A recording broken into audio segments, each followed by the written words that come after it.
RCN. Le son de la différence.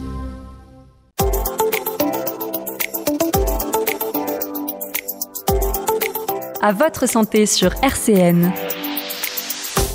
Aujourd'hui, nous allons parler du cancer du col de l'utérus, quatrième cancer le plus fréquent au monde chez la femme, qui fait chaque année 660 000 nouveaux cas, 350 000 décès par an dans le monde.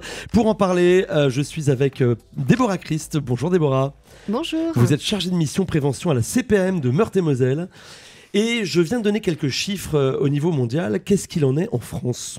Alors, le cancer du col de l'utérus touche beaucoup de femmes en France et malheureusement, on détecte en France plus de 32 000 nouveaux cas de lésions précancéreuses ou cancéreuses, 3 000 cas qui sont diagnostiqués et on a encore malheureusement un peu plus de 1 000 décès par an dus au cancer du col de l'utérus. C'est quoi la différence entre les 32 000 diagnostics de lésions et les 3 000 cas de cancer ?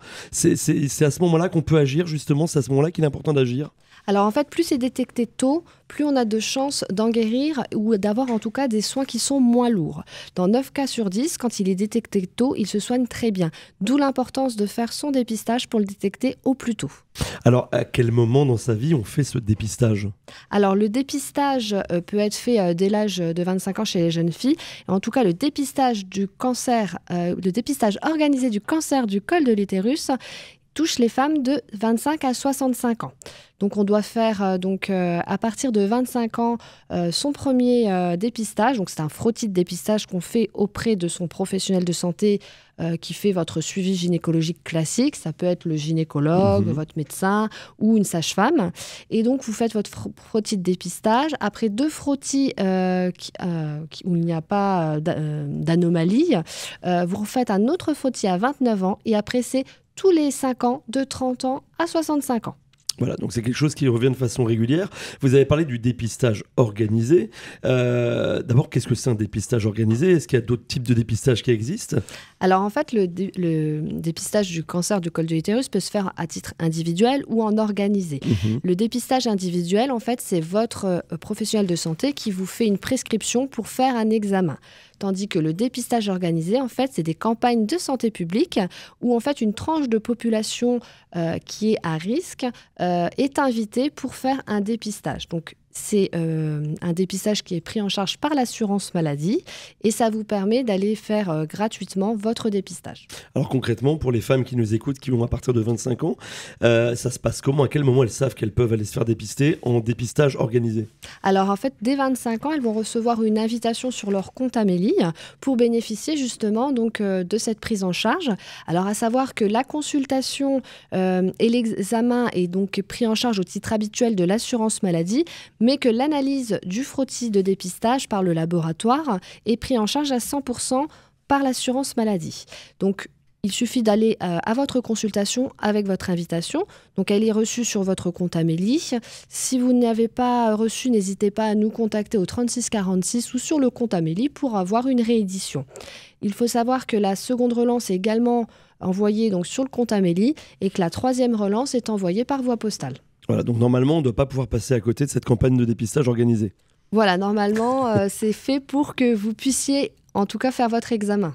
Alors souvent, quand on parle de dépistage organisé, je pense notamment à Octobre Rose, où on nous parle beaucoup pendant un mois de ce dépistage du cancer du sein.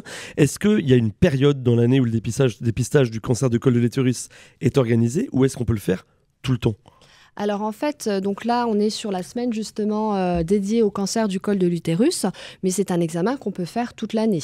Donc que ce soit dans le cadre du dépistage organisé ou à titre individuel, il suffit de prendre rendez-vous chez votre professionnel de santé pour faire ce dépistage. L'avantage du dépistage organisé, c'est que vous avez l'analyse du frottis de dépistage qui sera pris en charge à 100% par l'assurance maladie. Voilà, donc ça on le rappelle, c'est important.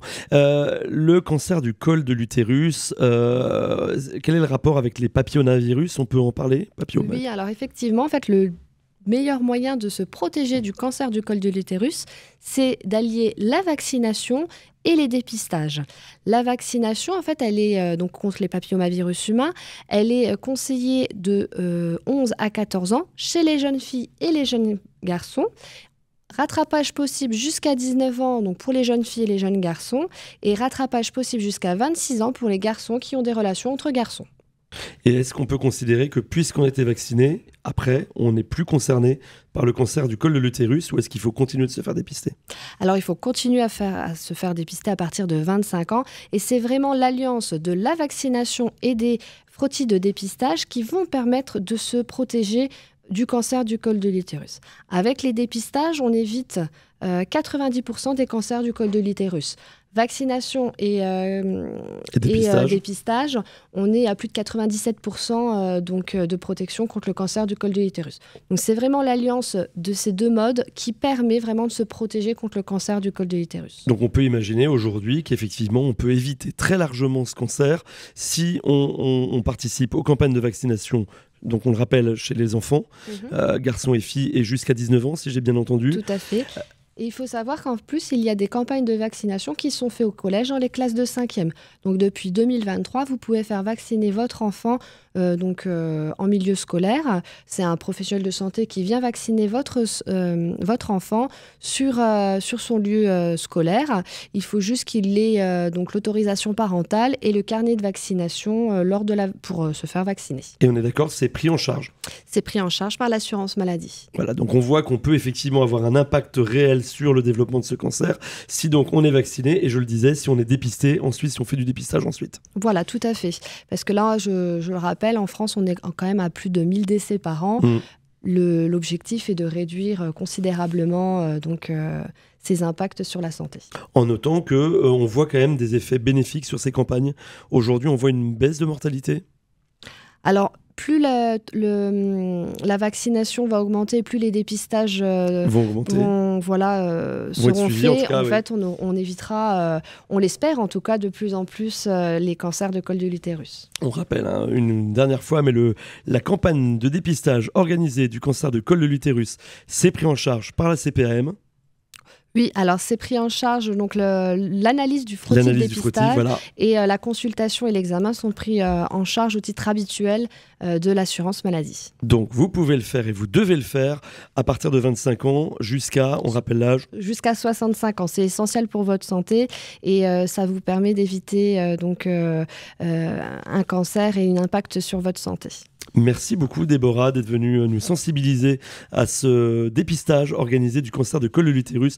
On le redit, qui, en lien avec la vaccination, permet d'avoir un impact considérable sur la limitation du risque, puisque si vous participez à la vaccination et au dépistage, c'est 97% de risque en moins d'attraper un cancer du col de l'utérus. Tout à fait, voilà.